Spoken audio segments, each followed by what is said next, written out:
Es importante entender alguna información importante y dogmas antes de meternos en problemas más complicados sobre la información genética.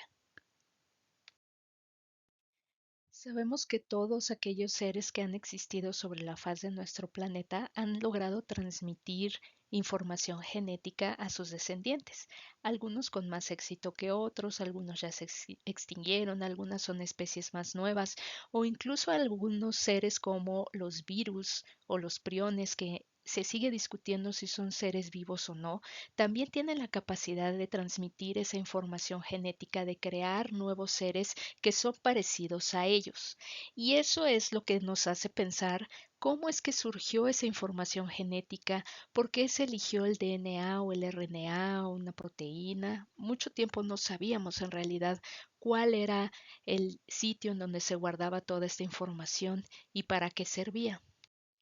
Ustedes van a leer que existe el dogma de la biología molecular.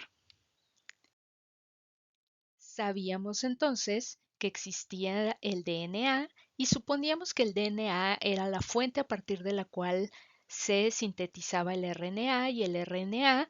era el que generaba las proteínas. Eso nos hizo pensar de una manera un poco limitada y errónea que todo iba solamente en ese sentido, del DNA al RNA y a las proteínas. Después tuvimos que descubrir que también el RNA podía generar al ADN o es en el sentido contrario y que no solamente son productos funcionales las proteínas, sino que existen muchísimos otros productos a partir de esta información genética que regulan a las células, sus funciones, su vida, su reproducción y que también son muy importantes.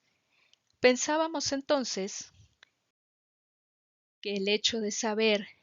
toda la secuencia de DNA de un organismo nos iba a permitir conocer todas las condiciones en las que funcionaba bien y en las que funcionaba mal y por lo tanto íbamos a curar todas las enfermedades. La idea era que un gen era igual a una enfermedad o que genética era igual a destino. Pero también teníamos otro error importante. Pensábamos que entre más información genética, también íbamos a ser más complejos y evolucionados. Por supuesto que esa es una visión muy antropocéntrica de la vida. La vida misma nos enseñó que nosotros como humanos, como especie, no somos para nada la más evolucionada ni más compleja de las vidas, sino que solamente somos una de las alternativas o de las variantes que el camino de la vida tomó y que hay algunas otras especies que han logrado tener una gran cantidad de información genética, como las plantas, en donde se ven copias múltiples del mismo gen que les ayuda a resistir sequías, a crecer más rápido, a adaptarse mucho más rápidamente a los cambios en las condiciones climáticas que van presentando y que hay muchas otras especies que nosotros como humanos egocéntricos no considerábamos tal vez muy avanzadas, pero que tienen una gran cantidad de información genética y que tienen más incluso que nosotros, aunque hay algunas otras especies a las que consideramos un poco menos evolucionadas que sí tienen un poquito menos de información, pero pues entonces, ¿en dónde está la diferencia? ¿Qué es lo que nos da esa complejidad o esa capacidad de organizarnos como especie o de tener algunos comportamientos que nos hacen diferentes a los demás? No solo eso, sino que además aquella idea de que nosotros descendíamos de los humanos también se analizó desde este punto de vista y resulta ser que compartimos una gran similitud con estas especies a las que llamamos primos. Y no solamente con ellos, sino también con algunas otras especies a las que pertenecen también, por ejemplo, los mamíferos como los cerditos, a los cuales también utilizamos de diferentes maneras y no solamente ahora como alimento o como compañía, sino que sabemos que también estas similitudes nos han permitido avances importantes en la medicina, como el hecho de que se puedan trasplantar órganos o pedazos de los órganos de estos animales a los humanos, ya que la fisiología, el tamaño de este órgano, la localización y sus funciones son muy parecidas. Entonces, el hecho es que nosotros tenemos una gran cantidad de información parecida, pero no necesariamente significa que que el hecho de tener un gen que nos codifica para tener orejas nos va a dar la misma oreja que a los cerditos, a un perro o a un caballo. Tenemos genes que codifican para que tengamos ojos, pero no van a ser exactamente iguales, nuestras extremidades y demás. Entonces la similitud radica en que tenemos probablemente el mismo tipo de genes o con funciones muy parecidas entre más cercanas son las especies. Y obviamente también su secuencia va a ser mucho más similar entre más cercanas son las especies, pero no quiere decir que sean iguales. Aprendimos mucho de esta información en el proyecto del genoma humano, en donde se buscaba hacer una secuenciación de todo el DNA de diversos humanos para saber entonces cuáles eran nuestros genes, qué nos hacía diferente a otras especies, y para lograr eso no podíamos secuenciar solamente a los humanos, sino que teníamos que secuenciar microorganismos o algunas otras especies y encontrar las diferencias. Y esperábamos que tal vez hacer las secuencias de unas bacterias o de un ratoncito iba a ser algo mucho más sencillo, pero pues como vimos resulta que no, porque la información genética que tienen muchas de estas especies es también bastante grande como en los humanos. Entonces se tuvieron que ir desarrollando diferentes técnicas a lo largo del tiempo de manera que se lograran las metas de secuenciar el genoma humano. El primer cromosoma que fue secuenciado de manera completa fue el número 22, y en el año 2001, como ven muy recientemente, apenas se publicó el primer borrador del genoma humano completo. El cromosoma 22 es el segundo cromosoma más pequeño en los humanos. El más pequeño de los autosomas es el 21, y se eligió este cromosoma porque había un interés especial, ya que había una serie de enfermedades neurológicas y neuropsiquiátricas importantes asociadas a alteraciones en este cromosoma, y para los endocrinólogos también hemos encontrado que ahí se codifican algunos transportadores de glucosa.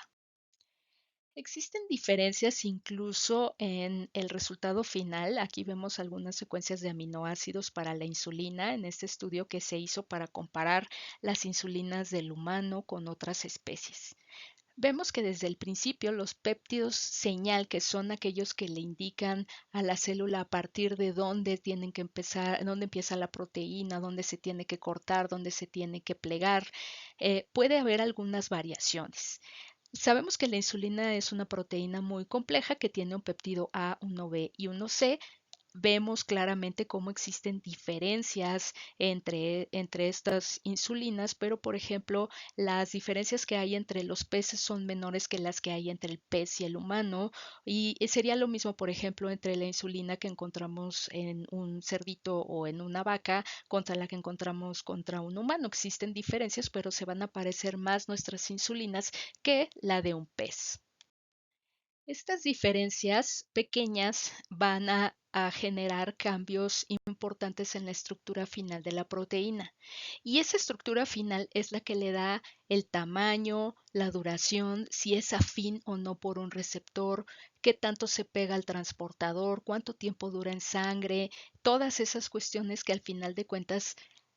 y son importantes para saber el efecto que tienen dentro de un organismo. Si seguimos con el ejemplo de la insulina, nosotros veríamos que si ponemos insulina humana con receptores humanos, lo que vamos a tener es que entre más cantidad o más concentración de insulina vayamos poniendo a nuestros receptores, vamos a lograr un efecto. Raramente es lineal porque siempre hay algunas cosas que interfieren con ese efecto o que no permiten que se saturen al 100%, pero eventualmente una concentración suficiente de insulina nos va a llevar al 100% de efecto. Pero, ¿qué sucede si con los mismos receptores vamos a poner una insulina que es ligeramente diferente, a lo mejor como la de un cerdo? Bueno, pues que tal vez no vamos a lograr el 100% del efecto aún poniendo cantidades similares de insulina, o tendríamos que poner cantidades impresionantes de insulina, que fue lo que sucedió con las primeras insulinas a animales que se empezaron a producir hace 100 años, pero pues definitivamente van a funcionar mejor que las de una especie totalmente diferente a la nuestra, o que si nosotros le damos moringa a nuestro paciente que tiene cero interacción con el receptor de insulina y que va a tener cero efecto. Y por el contrario, el diseño de insulinas mucho más potentes que con una menor concentración de insulina inyectada vamos a lograr el 100% del efecto y que son los medicamentos que les vamos a dar a nuestros pacientes. Para esto les recomendaría que vieran el video sobre afinidad en la lista de reproducción que tenemos en donde se explica un poco mejor esto. Sin embargo, es importante que ustedes sepan que toda esta variedad viene de esos genes y de cómo se expresan esos genes y de esas pequeñas diferencias que tenemos con otras especies.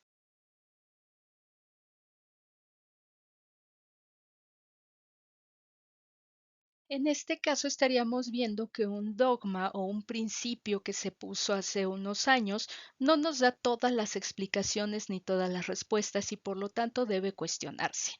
Sabemos ahora que entonces de toda la información genética que tenemos como humanos, solamente hay un pequeño porcentaje que realmente son genes o que nos van a dar un producto funcional. Toda la demás información va a ser reguladora o va a permitir que se exprese o no se exprese ese gen o que se exprese en ciertas condiciones. Y también es importante, algunos de estos genes tal vez se expresan solamente en etapas fetales, otras solo en adultos, algunas solo en el embarazo, es decir, tienen funciones muy precisas.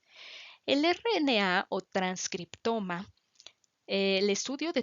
de este conjunto de transcriptoma también nos indica que puede haber una gran cantidad de moléculas, mucho más moléculas de RNA de las que de los genes que nosotros tenemos. Entonces, eso quiere decir que un solo gen puede dar muchas variantes de ese RNA o de esos transcritos, y eso es también lo que nos genera variantes o información a nosotros como humanos. Y estas variantes pueden estar originadas por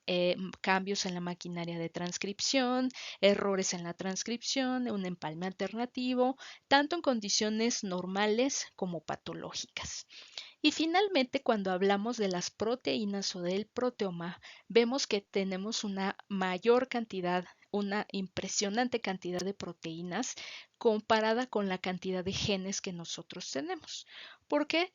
Nuestro cuerpo tiene la capacidad de utilizar un solo gen, fabricar diferentes RNAs, y estos RNAs también van a tener algunos otros cambios o presentaciones que van a permitir que exista una gran variedad de proteínas o de modificaciones a esas proteínas una vez que ya están hechas, que van a permitir que, por ejemplo, la misma proteína o una proteína muy parecida se secrete en un lado pero en otro no, o que tenga una cierta variación en un órgano